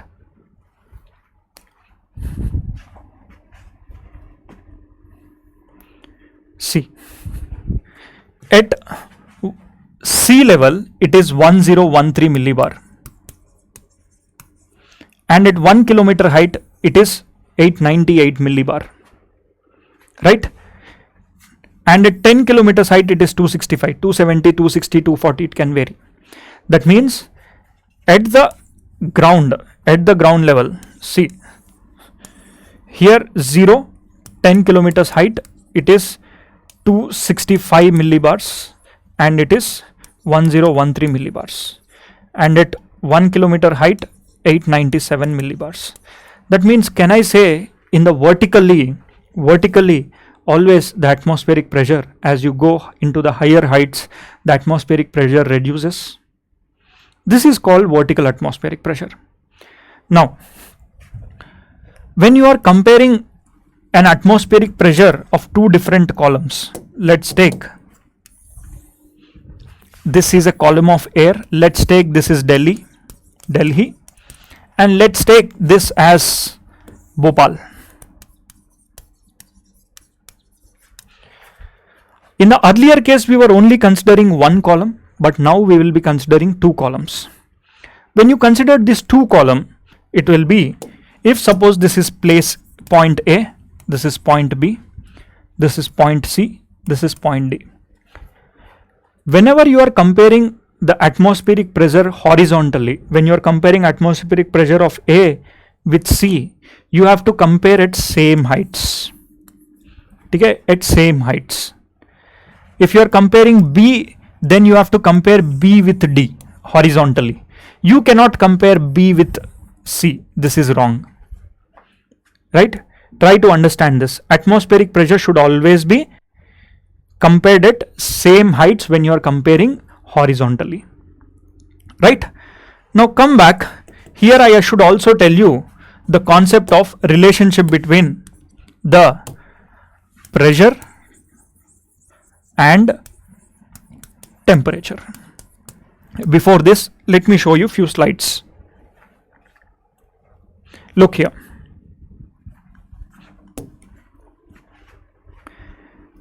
A person standing here and a person standing here. I'll call this as Ram and I'll call this as Sham. Who will be experiencing more atmospheric pressure? Obviously Ram, because the weight above his column is more. And look, Sham is already at a greater height. So the pressure experienced by this person is only the weight above his particular column. Right? So that's why as you go higher into the atmosphere, you will experience the lower vertical pressure. Right? See, if you are comparing Ram with Sham, you have to compare at same height. If you are comparing horizontally, what I have taken is I have taken two different columns. This person will experience more atmospheric pressure, which is vertical pressure, right? And this person will be experiencing less atmospheric pressure vertically, right? Now come back. Likewise, you see, look at this particular person experiences more weight and this person experiences less weight. Now who has more pressure? Obviously this person is having more pressure. Atmospheric pressure will always be high vertically at sea level. At sea level, on the mountains it will be little low, right? Okay. Now let's quickly try to understand these concepts. The relationship between pressure and temperature. Now once you understand this, the rest of the things will be easy, and this is the most important class of all the classes of geography, because climatology, every year there will be questions, and these questions are very, very important for the examinations. Look here, imagine I have a packet of air. Okay, I'm trying to tell you the relationship between pressure and temperature. I have a packet of air, and this packet of air is like this. Okay? And in this packet of air, I have divided the packet into grids, and in each packet there are 4 molecules of air. In each grid of this packet there are 4 molecules of air, right? And the temperature of this air is 20 degrees Celsius, right? What I am doing is I am giving heat to this particular packet of air. You take any packet of air, or this room, let me call this packet of air as a room. This room is having these kind of characteristics, and the air molecules are moving here and there, and this is the total number, and the temperature of the room is 20 degrees. But for some reasons I have decided that I am going to heat that room. I am giving heat. How much heat? I am going to give 20 more degrees Celsius to this. So what happens to this packet of air? The packet of air expands, right? The size of the packet of air will be expanded. What is the temperature? This 20 degrees tha. Now I am giving plus 20. The total temperature is 40 degrees Celsius. Now this 40 degrees Celsius, you look, the same air is now, it can, look at this, 4 molecules. Now these 4 molecules, can they move freely when the temperature is low or when the temperature is high? I am giving the temperature to be 40 degrees Celsius. Now tell me, instead of this 4 air molecules, let's consider these 4 dots are 4 different persons. Now, where do you think these four persons will experience more pressure? Or these four air molecules will experience more pressure in the case of A or in the case of B? Yes, obviously in the case of A. High pressure, here temperature is equal to 20 degrees Celsius. Here what is the temperature? Temperature is equal to 40 degrees Celsius, right? Now, because of this, can I say the temperature is low here, low temperature which is equal to 20 degrees Celsius, and can I call this as high temperature? Now what about the pressure? Pressure is, as compared to A and B, the air molecules are experiencing more pressure in the case of A or in the case of B. See, pressure means in a very small area there are already 4 people living. Now you got a very big area, 4 people can live easily, they can move easily, right? Likewise, air molecules can move easily. So that's the reason why the pressure experienced by these air molecules is low. That means whenever you have high temperatures, your temperature will be, whenever you have high temperature, the pressure experienced by the air will be low pressure, and the pressure experienced by the low temperature will be high pressure.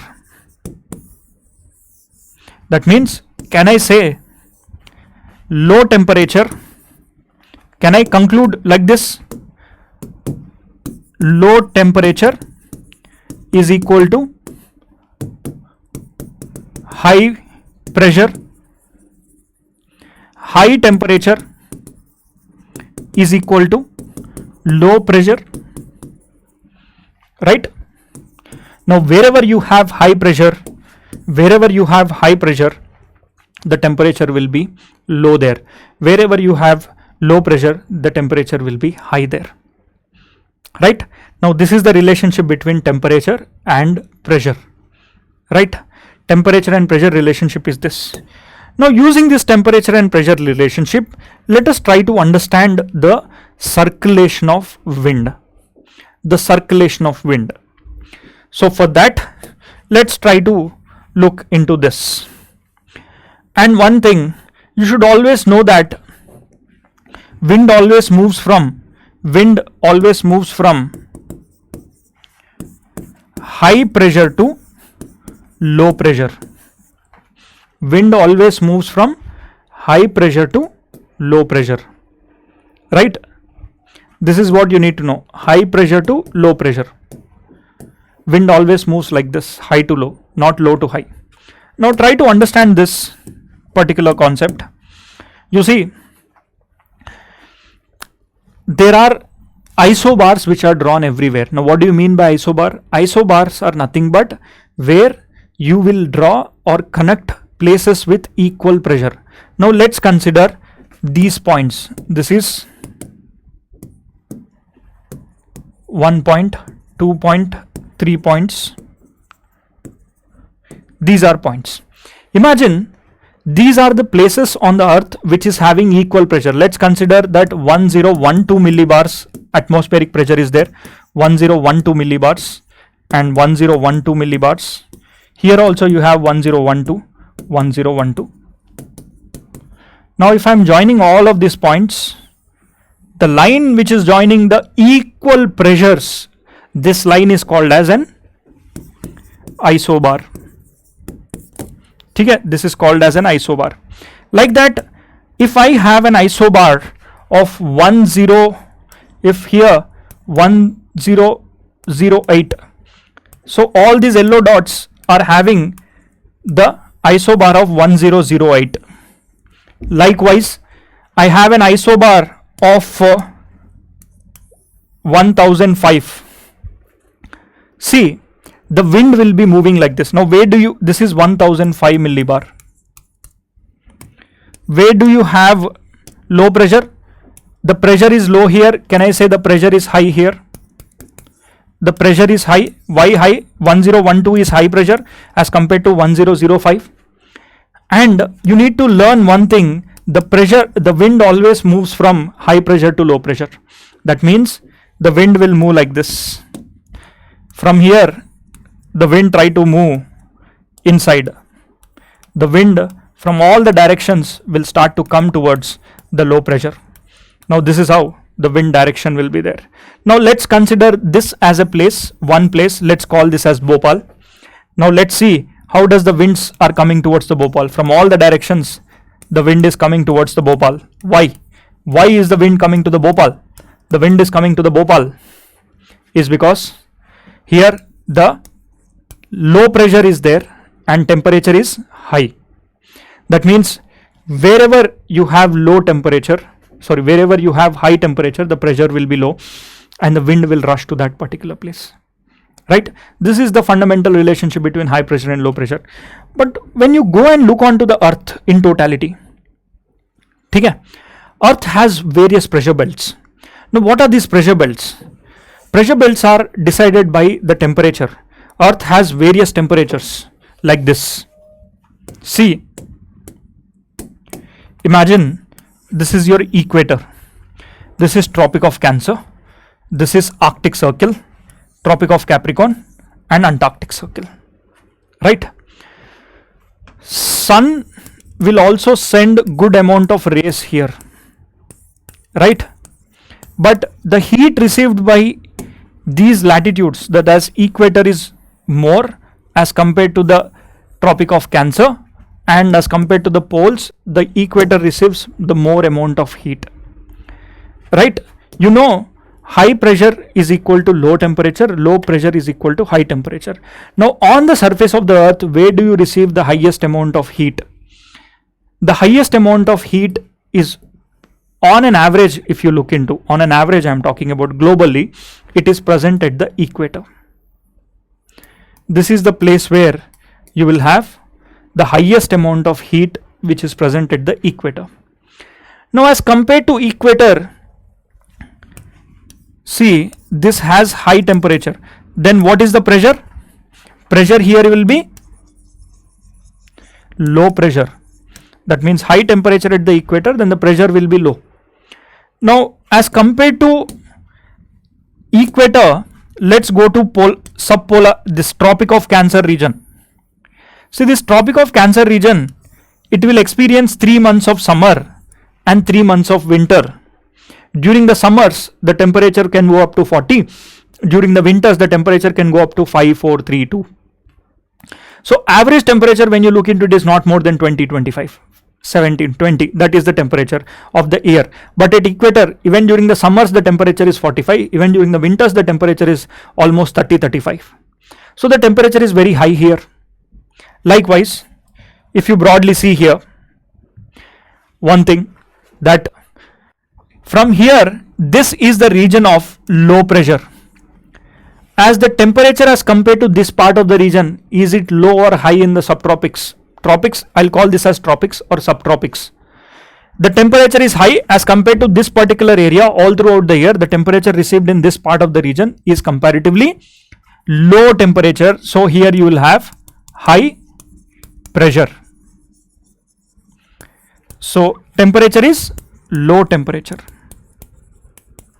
Here also you will have low temperature and high pressure.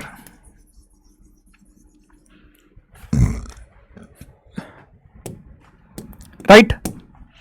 So you tell me, wind always moves from high pressure to or low pressure? Wind moves from high to low. So look here, the wind will start to move from high pressure. That means the wind will start to move like this. High to low, high to low. This is how the wind moves.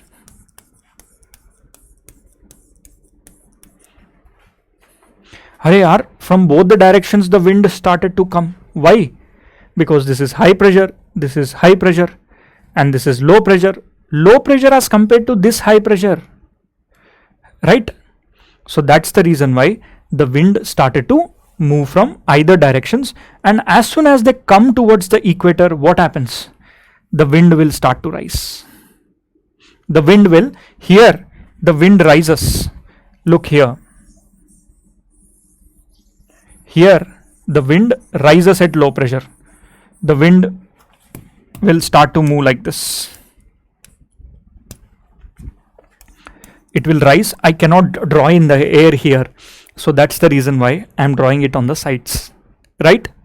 So the wind will start to rise, and while rising, then it diverges and it comes and sinks. It will rise till what height? It will rise till what height? Till the height of tropopause. This is your tropopause. That is your troposphere. Till 18 kilometers it can rise, and then it will diverge. That means, look here, the wind rise, it moved to either subtropical latitudes, that is nothing but tropic region, and then they sink, and at the bottom they merge with each other. This is one kind of cycle that goes around, and this is called as atmospheric circulation. Okay? This is called as atmospheric circulation. Likewise, our Earth has multiple pressure belts. Now these pressure belts, they have their own pressure belts, own characteristics. So likewise, the wind system on the Earth is a unique system. This unique system you need to know. For that, let us try to understand them in a detailed manner. But before that, you need to know how many pressure belts are present on the Earth. See, Earth has one at equator. This is the low pressure belt. Now as compared to equator, the nearest place is considered to be Tropic of Cancer and Tropic of Capricorn, which is present at 23.5 and 23.5 in the north and south. So here, on an average yearly, if you take the temperature, they are called as comparatively lower temperature hota hai. So that's the reason why we call them as subtropical high pressure belts. This is also low temperature, high pressure. This is also low temperature and high pressure. Now go to polar region. You go to 90. The temperature is always cold air. The temperature is also always cold air. Right? Now, as cold temperatures are present, here high pressure belt is present, and here also high pressure belt is present. Now we will call this area as polar high pressure, and this is also as polar high pressure. Right? Polar high pressure belts in both. But from 23 degrees to 90 degrees, the distance is too far. So in between, you will come across another pressure belt which is forcefully induced. Now those pressure belts which are created due to the temperature is called as thermal pressure belt. And those pressure belts which are induced due to the dynamic factors other than temperature, if they are forcefully induced, you will call it as dynamic pressure belt. So there is a pressure belt which is formed here, and this pressure belt which is present at around 60 degrees north, there is another pressure belt. Likewise, in the southern hemisphere also, you have another pressure belt which is present at 60 degrees north and south. Right? So this pressure belt, you will call it as subtropical. Let me use a different color so that you can understand, you can see it clearly. Okay, can I use black? Okay, chalo, let me use this yellow color. It will be easy for you. Now this is another pressure belt. We call this as subpolar. And as compared to the temperatures of the polar region, this particular area has more temperature, right? Polar regions are minus degrees Celsius will be there, but 50-60 degrees north and south, you will have comparatively little higher temperatures as compared to the polar regions. So this pressure belt is dynamic pressure belt, okay, which is forcefully induced for various reasons. So this is called as subpolar low pressure belt, and this is also subpolar low pressure belt. Now this low pressure is compared to who? The low pressure is compared to the high pressure of polar region. Okay? This low pressure is low as compared to polar region. Now here low pressure hai, so the winds will start to rise. They rose and they move towards the polar region here, and then they start to sink and come back, right? So like this, the polar region winds will sink in all the directions. Here also the winds will rise.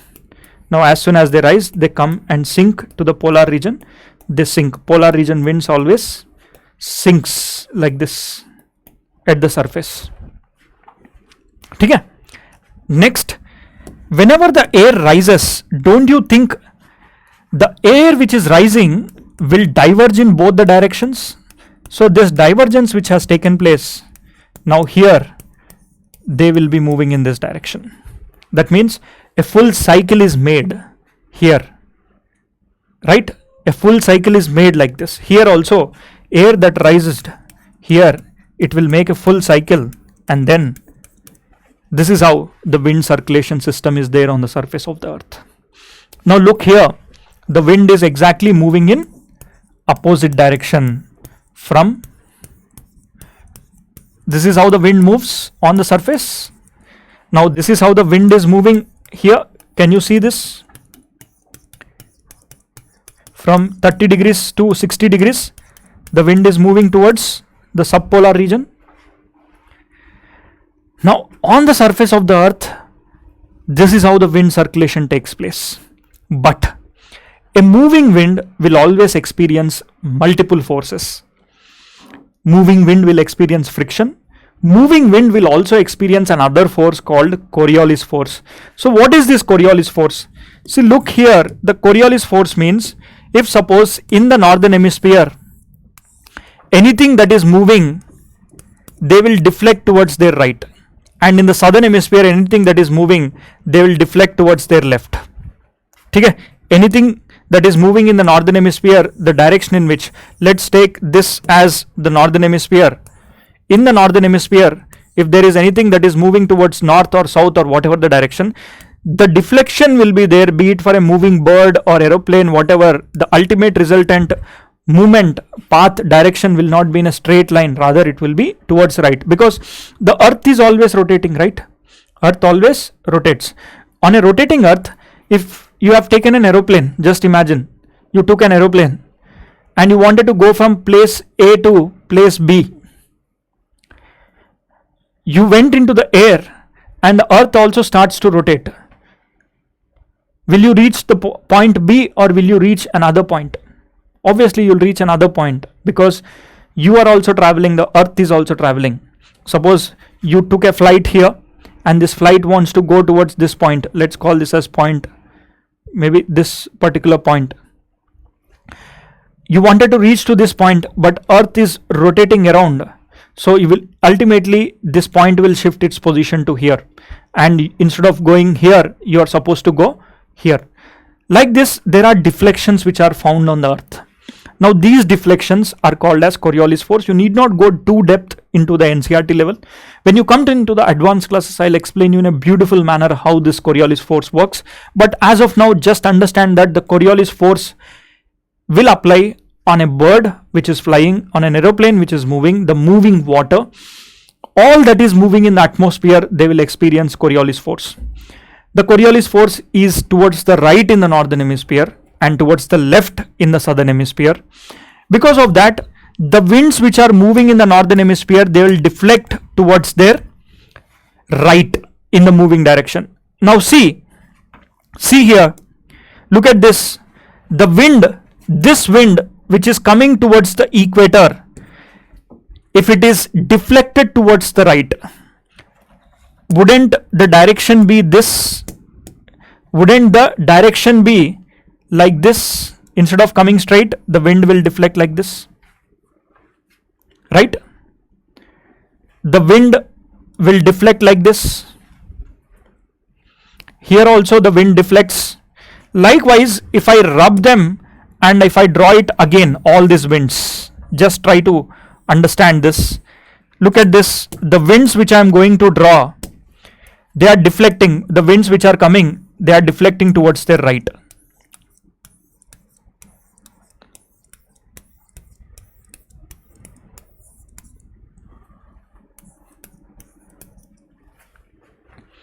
Yes, it is the same wind which goes around and comes back onto the earth.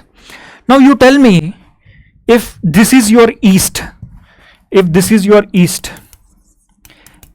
your west, between 0 degrees to 23, the direction of the winds is in the east to west or west to east.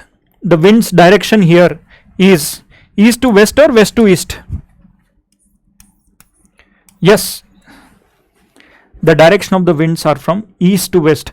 Now those winds which move from east to west, they are called as easterlies. Right? Now likewise, let's go to the subpolar region, that is nothing but from 30 to 60. This is your 60 degrees north. Right? This is 60 north. Now from 30 degrees north to 60 degrees north, if the wind is moving in this direction, you tell me what is the deflective side. In the northern hemisphere, the deflection is always towards the right?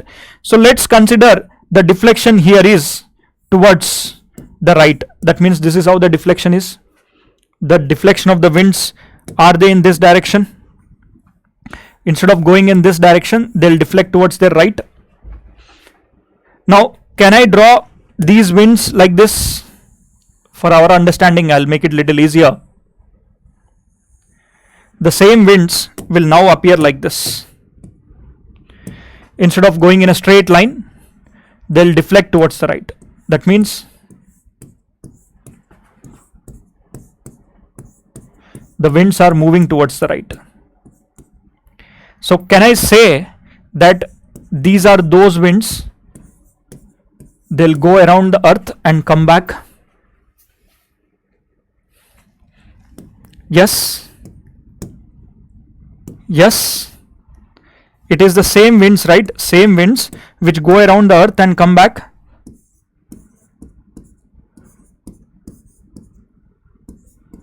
Now look here, are they not exactly opposite to each other?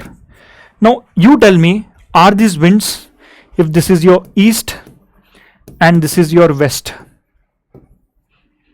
you tell me, are they looking to be winds coming from west to east or east to west? They are coming from west to east. They seem to be coming from west to east. So that's why we call them as westerlies.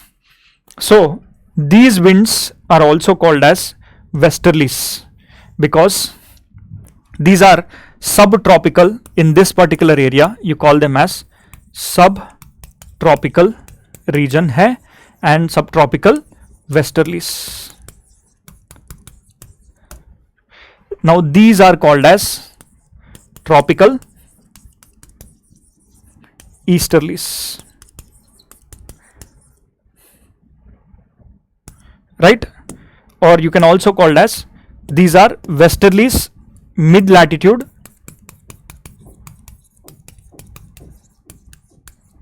westerlies because they seem to be coming from west to east. This is how the direction of the winds are.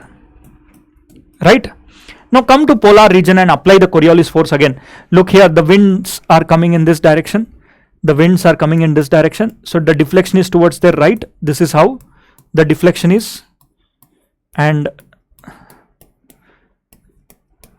this is east, this is west. They seem to be coming from east to west on the surface of the earth. So that's why these are called as polar easterlies. I know this seems to be little complicated, but still sit back, relax and try to apply one thing, that is Coriolis force. If you apply the Coriolis force well, then this Coriolis force will take care of everything. Right? So you will have easterlies. Now let me write it here in a detailed manner. You will have easterlies winds. These are your easterlies.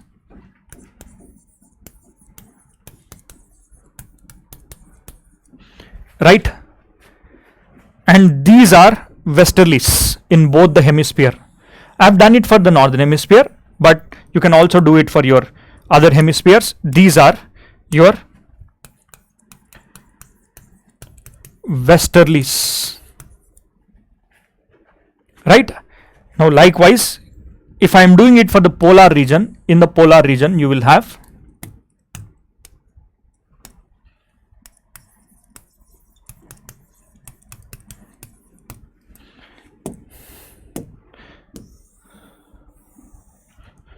are they not easterlies? Now here you will have westerlies.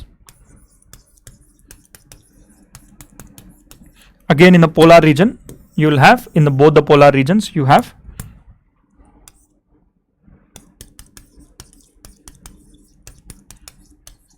these are called as polar easterlies, right? So look here, this is how the divisions are made. The divisions are from 60 degrees north to polar region you have easterlies, from 60 to 30 degrees you have westerlies, from 30 to 5 degrees north and south you have easterlies, right? 5 to 30 easterlies, 30 to 60 westerlies, 60 to 90 again easterlies. Westerlies are only present between 30 degrees north to 60 degrees north, 30 degrees south to 60 degrees south, right? So these are the atmospheric circulations, right? Our wind system is present like this, right? Our wind system is present like this. Now look here, the Coriolis force acts like this. If this is a high pressure zone, if imagine this is high pressure and this is low pressure, instead of the wind going from high to low, rather the wind will deflect towards its right in the northern hemisphere, that is, it is deflecting towards its right, right? All that is moving in the northern hemisphere, you see, anything that is rotating, look here, they will also deflect it. The ball will not go in a straight line. Now this video is taken in the southern hemisphere, so that's why you'll come across the deflections, right? In the southern hemisphere the deflection is towards the left. So your deflections are because of the Coriolis force. Now let's try to look into the atmospheric circulation in a detailed manner, as you already have this same thing. Look here, this is your earth. Now this is your equator, ठीक है, ये आपका equator हो गया, and this is your subtropics, and this is subpolar, this is north pole, right? Air will rise here, move and then sink. This is one cycle. Here also air is going to rise on either directions and it makes one full circle. Here also rise and sink and one circle. So this is called as Hadley cell. This is called as Hadley cell, and this is called as Ferrel cell, and this is called as polar cell, right? These are the names given to the cells: Hadley cell, Ferrel cell and polar cell. I want you to draw this diagram without looking. Take 2 minutes of your time, draw, and you can also share it to me on my contact number. I'll personally look into and I'll evaluate your answers as well, right? Now this is called as your atmospheric circulation, right? Now this atmospheric circulation will decide how the wind should move from one place to another place. Now here you will have easterlies, here you will have westerlies, winds will be moving from west to east, and here you will have easterlies again, right? Now this is called as the atmospheric circulation, right? Now once you are aware of the atmospheric circulation, the same thing you can also represent it like this. Suppose at the equator, let's see, this is 0 degrees equator, the air rises at equator and then it moves, sinks at 30 degrees north and makes a cycle. This is called as Hadley cell. Now come to polar region and subpolar, this is subpolar low, the air rises and then moves aside and sinks at subpolar. So here you have high pressure, here you have low pressure, here you have high pressure again, right? Same thing you'll call it as you are seeing it through different lens, right? This is how the circulation of the atmosphere takes place. At equator, there is so much of rising, 18 kilometers tak ja raha hai. Look at the tropopause, 18 kilometers. Look at the tropopause, 8 kilometers. The polar cell is small. The Hadley cell is bigger, way bigger, right? Every day there is evaporation and there is so much of rainfall that you will ever come across in the equatorial region, right? Polar region, no clouds, calm area. So this is how the circulation takes place. I hope you are clear with this. Now there's one more concept that is left in this particular chapter is tropical cyclone. Okay? That is your tropical cyclone. Now these tropical cyclones are very, very important. You also need to understand how these cyclones are formed. Now look at this. This is your tropical cyclones. There's circulation of cyclones. This is how they look. Now I'll be explaining you how these cyclones are formed. Right? In your NCERT, this is the diagram that is given. But you may not understand the diagram in this manner, but I'll be giving you a detailed explanation to this. Let's try to understand how your cyclone forms, and let me show you where is this particular topic present.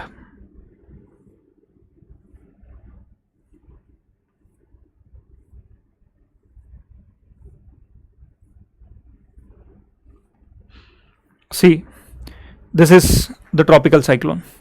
Now before I teach you this tropical cyclone, I wanted you to understand what are the conditions that are required for the formation of a tropical cyclone. See, the conditions that are required for the tropical cyclone are majorly 5 conditions are required. Now these 5 conditions are: number 1, the first condition is there should be a large sea surface temperature. Look here, this is 1, this is 2, 3, 4 and 5. One large sea surface temperature with 27 degrees Celsius. The second condition is pre-existing Coriolis force. Coriolis force hona chahiye, and in the advanced classes you will get to know that why Coriolis force is absent at equator. As of now, you remember this as a fact that Coriolis force is absent at equator. Small variation in the vertical speed of the wind. Vertical speed means this is the vertical speed of the wind. That means at 0 kilometers and at 10 kilometers, the speed at 0 and the speed at 10 kilometers height, it should not be much varying. Okay? That is called as vertical speed. A pre-existing weak low pressure area hona chahiye. That means the water should be warm so that the temperature can be conducive to become a low pressure, right? And small variation in the vertical speed, pre-existing weak low pressure area, and upper air divergence above the sea surface level system. Okay, I'll explain you all of these things. Let's try to understand them.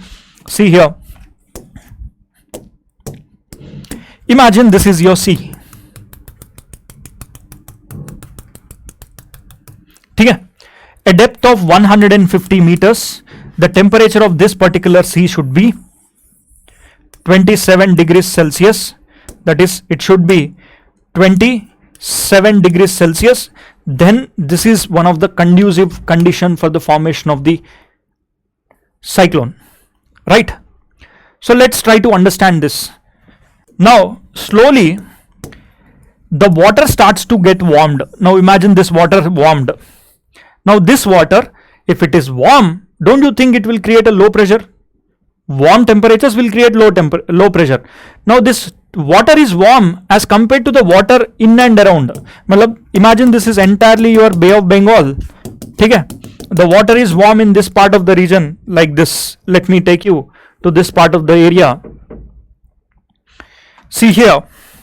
This is, imagine this part of the area is having the conditions of 27 degrees Celsius. Okay? This is 27 degrees Celsius. As compared to the area, here it might be 25, here it might be 25. That means this area will become low pressure. Do you agree? Yes, it will become low pressure. Now come back. This low pressure, whenever there is low pressure, the air starts to rise. The air starts to rise. Do you agree? Now this rising air in the water will also form clouds. they will also form clouds. These clouds, as soon as they reach the upper atmosphere, they should be diverging. This is tropopause. Tropopause तक पहुंच गया 18-10 kilometers तक. Now upper air divergence should be there. This is one of the conditions, right? Now the upper air divergence, the continuous heat which is getting from the water is evaporating, the clouds are forming, water vapor is turning into thick clouds. Like this, you will get to see the formations of thick clouds on either sides. They become heavy, and one full heavy system is generating, that continuously the heat is given from where? The heat is given from the ocean. The water is warm, they are rising and they are forming clouds. Now this entire system is present in the Bay of Bengal. Just imagine this, right? And it is also rotating. Why it rotates? Because anything that moves, they will drift towards the right. In the northern hemisphere, it will deflect towards its right. In the southern hemisphere, it is deflecting towards the left. Even something which is rising, even the air that is rising will also deflect and rotate, and they rise, right? They'll always deflect right. Make a circle. Okay? Now this system is risen. Now you go and put this system. Let's imagine this particular system which is there. Let us keep it in the Bay of Bengal. This is your Bay of Bengal. Now, is your Bay of Bengal under the influence of easterlies or westerlies? You know that if this is Tropic of Cancer, okay, this is your Tropic of Cancer, and this is your equator, 0 to 5 degrees north and south, there is no Coriolis force. So here you see, if there is a system of cyclone which is present here, and the wind system in this region, are they easterlies or are they westerlies? They are easterlies. The wind seems to be coming from east. This is how the wind system is there, right? Under the influence of easterlies, a cyclone which is formed in the Bay of Bengal, what does it do? This cyclone, instead of going and hitting straight here, because easterlies are pushing you, right? This is where easterlies are, and this is where your westerlies are. Where westerlies are above, this is 30 degrees north and above, you have westerlies, right? This rotating cyclone will also move towards India. Any cyclone which is formed in the Bay of Bengal, it will come and hit the east coast of India. Any cyclone which is formed in the Arabian Sea, it will go and hit Arabia, Pakistan, these countries they will hit. It will not come and hit India. Why? Because the cyclone is under the influence of easterlies, right? So this cyclone, just imagine Bay of Bengal. Now this is a system of cyclone which is developed here. Instead of going in a straight line, what does it do? The cyclone will go and it will turn right. Instead of going straight, the deflection is towards the right. So this deflection will go and hit this place, because anything that is moving in the ocean, in the atmosphere, they will experience Coriolis force. So the Coriolis force experienced by this, instead of going in a straight line, it will not go to point A, rather it will go to point B and deflect and hit, right? Now stronger the strength that is given to this particular cyclone, the stronger will be the speed. Tropical cyclones they are always originated in the ocean only. They cannot be formed on the land. Why? Because the energy which is there towards this cyclone actually comes from the evaporation of this water, right? Now the cyclone has some names, characteristics. See, the center part of this is called as the eye, and this is called as eye wall. This is called eye wall. Now look here, this eye will have calm air, and the eye usually will have calm air and subsiding air. See, imagine that there is air that is rising in this eye. The air will be diverging in every direction, as it goes to the top. Okay? This is how the divergence will be there. A part of the air will also diverge inward. A part of the air will also diverge. All the air is diverging outward, right? Now a part of the air will also diverge inward, and you will come across this. A part of divergence is also seen, and this will start to sink. Now this is called as subsiding warm air. Now within the eye of a cyclone, you will have a subsiding warm air. Now this is how the structure of the cyclone is. Now poor NCERT fellows, whosoever have written, they could have written it in a proper way. They did not use their mind or application to give this particular diagram. They should have given some better diagrams, right? So here, this is the eye, the center part is the eye, this is the eye wall, right? This is the eye wall, and this is the eye, right? So eye is a calm region which is having subsiding warm air because the air that is diverging in all the directions. A part of the air which is upper divergence of air should be there, right? Now a part of the air will also diverge inward because here you have tropopause. Now beyond the tropopause, the air cannot escape beyond tropopause. Now air goes and hits. Imagine this is tropopause. The air goes and diverges in either sides, and a part of air will also sink because tropopause will not let the air rise. So finally, a part of air is sinking, and this sinking air we will call it as subsiding warm air. Now this is what you need to know about cyclone, right? I hope you understood the concepts that I have taught you, and this is how a cyclone looks from the space, right? This is how a cyclone looks from the space in a detailed manner. This is called as the eye of the cyclone, and the cyclone diameter can be as big as this, can be 300 kilometers, 150 kilometers also, 150 to 300 it can be, usually 200, 150 it can go up to. And see, these cyclones, what do they do, you know? When they come onto the surface of the earth or the coastal area, they don't just sit silently. Sometimes they create disasters. Now, whatever I am going to teach in the advanced classes, I will be spending some 4 to 5 minutes that how to connect this topic. In the advanced classes, we will link it up with current affairs and study in a detailed manner. And if you have any doubts, you can also drop a message onto my contact number, that is 7382 552230, and my name is Madhusudan Reddy. And here, see here, last year there was a cyclone which was there in USA, and the names of the cyclone are given. They are called as typhoons. Here they are called as hurricanes. Hurricanes, cyclones and typhoons, they are all the same. So this is one of the example of a hurricane which is seen in the US. So the disasters that are associated with this cyclone are like this. Whenever the cyclone enters onto the coastal area, they come with great speeds. Such great speed that within few minutes, you will see the oceanic water coming into the coastal area. Okay? Now this is a footage of just 1.5 hour footage. How does the water enters whenever that cyclone comes and hits the coast? Whenever cyclone comes and hits the coast, we call that as storm surge or landfall. Wherever the landfall, wherever the landfall takes place. Landfall means cyclone comes and hits onto the land, that is called as landfall. Sometimes oceanic water is also brought onto this area, right?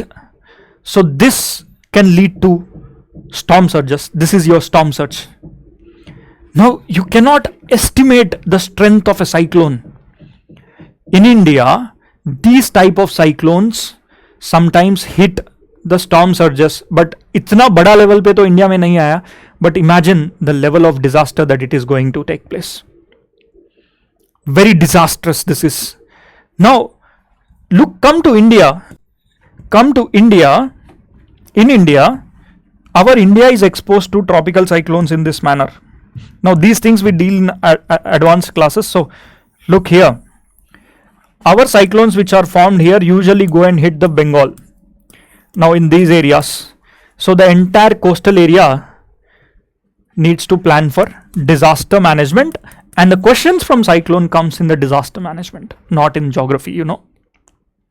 Now how to approach disaster management, how to approach this in the advanced classes, I shall be teaching in a very detailed manner. अगर आपको अच्छा लगा, conceptual clarity है, so it's a very good sign that you are in the right direction, and you can also think on the geography as an optional, one of the finest subjects which will reward you with highest marks. And here I stop. This would be the end of this chapter. In the next class, I shall be seeing you again, and thank you. We shall be seeing you in the next class.